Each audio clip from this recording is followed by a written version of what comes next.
War 2024 pits. Yeah, I know, man. I know it's going to be probably the most exciting time in wrestling because What? the bidding war for MJF in 2024, his Oh, contract right. is Yeah, up. yeah, yeah, yeah. Well, I We don't might know. see some pipe bombs.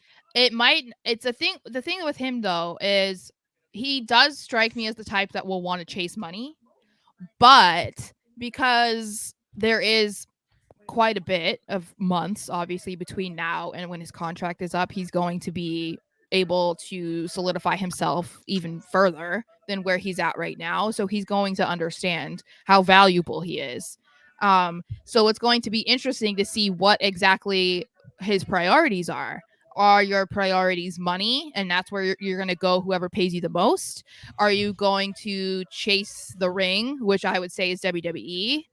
Or do you want to stay where you know you're appreciated, where you know you're a top guy, where you started and you feel loyalty? And that's the thing that I think is interesting when it comes to wrestling, because we know in the big scheme of things when it comes to professional sports, there is no loyalty. There's no loyalty. It's business. So, Straight business. but that's what makes wrestling a little bit more interesting, because people are in charge of themselves. There isn't someone else that's determining where they play, where they wrestle. They're in charge of it themselves. So I think that's going to make the whole situation around him even more interesting, because you're going to be like, okay, what is he going to prioritize? I don't think that it's going to really say a whole lot about him. I feel like people need to get to a point where, like, if he did go to WWE, AEW fans have to recognize why talent would do that, and that it isn't always a shot at AEW. But if this, clearly MJF grew up a gigantic wrestling fan and always dreamt about being in WWE, because that was the only company that really people ever aspired to be in.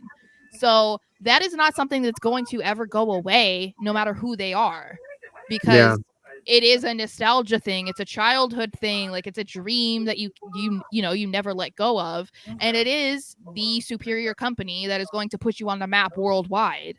So, it's, I mean, I'm not saying like MJF is going to WWE, but it is one of those things where it's like WWE fans kind of understand why talent, if they are let go from WWE, why they go to AEW. Like, it makes sense, but we need to see the reverse too, and it not feel like you're being betrayed. Yeah, exactly. It's sometimes, you can still root for him, dude.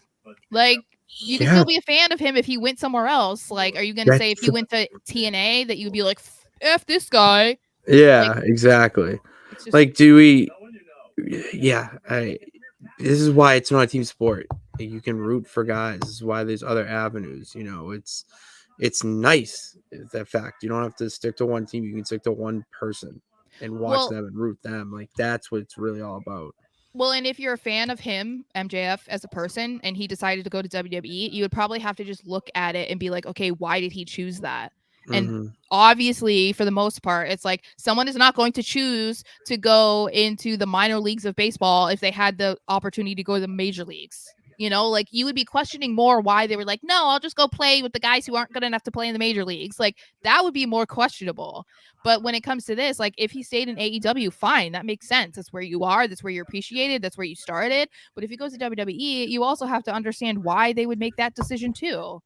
And it's not all about turning their back on you. And the irony of that is the same people who would feel that way are the people that still cheer for CM Punk and want him to come back to WWE when he literally walked out on you 10-something years ago.